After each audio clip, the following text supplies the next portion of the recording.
Right, second time round. You'll see when I make the video what I'm saying at the beginning of the video. I'll put the unboxing in.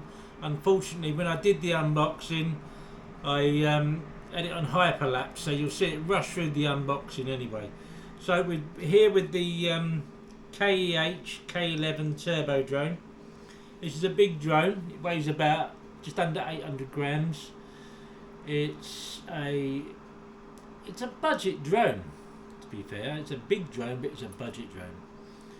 Now, what I like about it, it's nice and big. It will fly well in the wind. You know, it's got a good rating. It's got good motors on it.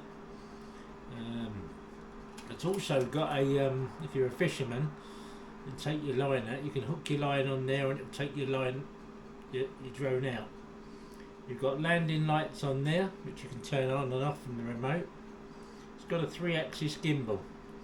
It's also got some very nice lights on the actual drone itself. I'll just put the charge back in the battery.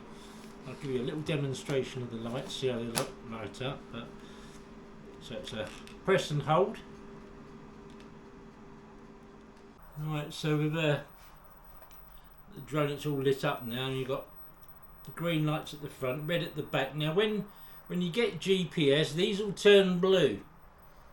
So say when you've got GPS, and then the GPS locks in really quick. So I've only got 3 bars charged on the battery at the moment, but let's see. So props.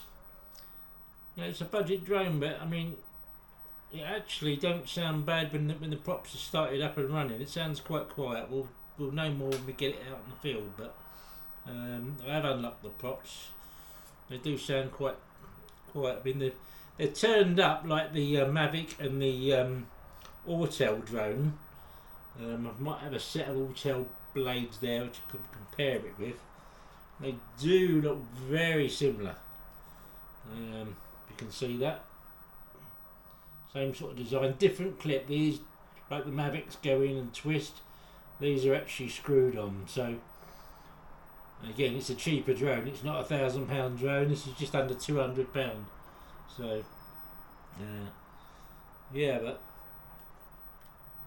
I like it because it's a big drone and it'll hopefully stand the weather, and we get a lot of wind in the UK. So I want something that's big, cheap. If it does fall out the sky, it's not going to break the bank, you know. It's got some nice rubberized feet on the bottom for the landing, and on the bottom here. So there's your landing lights. It only takes a 32 gig SD card. Now I assume that because the camera is quite low grade, so therefore you don't need a high grade card in it.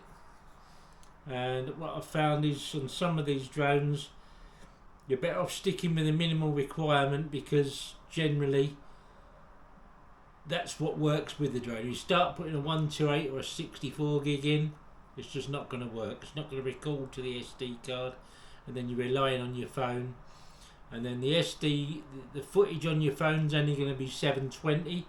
So if you want 4K and 4K pictures, stick to the 32 gig card on this one. But yeah, I mean, it's a really good drone for the money. You get a carry case, you get I got 2 batteries with this. I say for under 200 quid. The remote has got antennas, so they're all real. That pops up, it's Type C charging. Powers on from the bottom. So you've got a display on here as well. And to unlock the fishing mechanism, you hold the return to home button and unlock the mechanism. I'm going to do a test on that with a bottle or something like that, so it just drops in an open field, so we can see that working. And it's a nice. I've seen some remotes, they're not as. This looks a bit cheap, but it's actually not that bad, you know. The phone sits and holds in there quite well. it's in between, but I say, you know, I've had a lot worse than this. The gimbal's a little bit fast up and down. Maybe they can put something in the app to slow that down and make it look a bit more professional.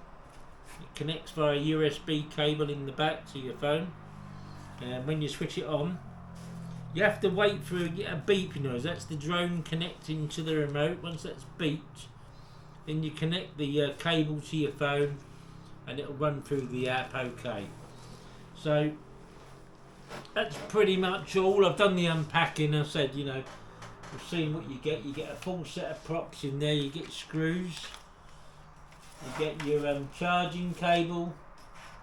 You get 3 cables, Type C, which I've got on the remote there. You've got USB, and then you've got the iPhone one there. So you get all the cables with it.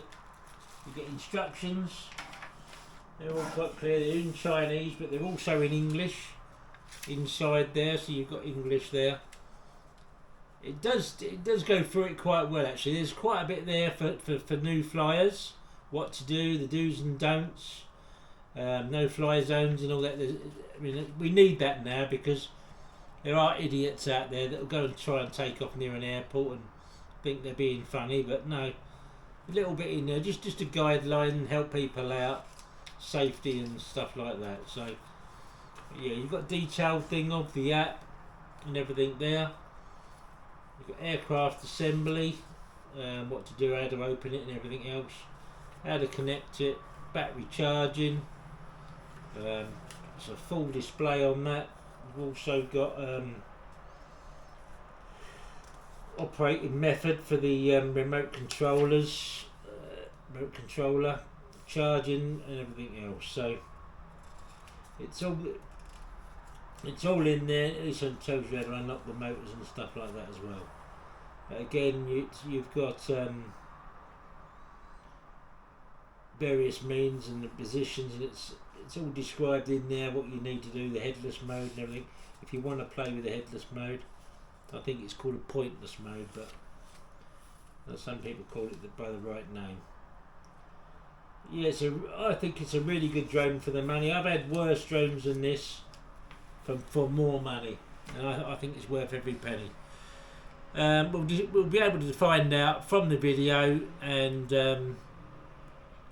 go from there, really. You know, see what the camera's like and that. But so this is the unboxing finished, and we'll see you on the flight video. Thank you for watching.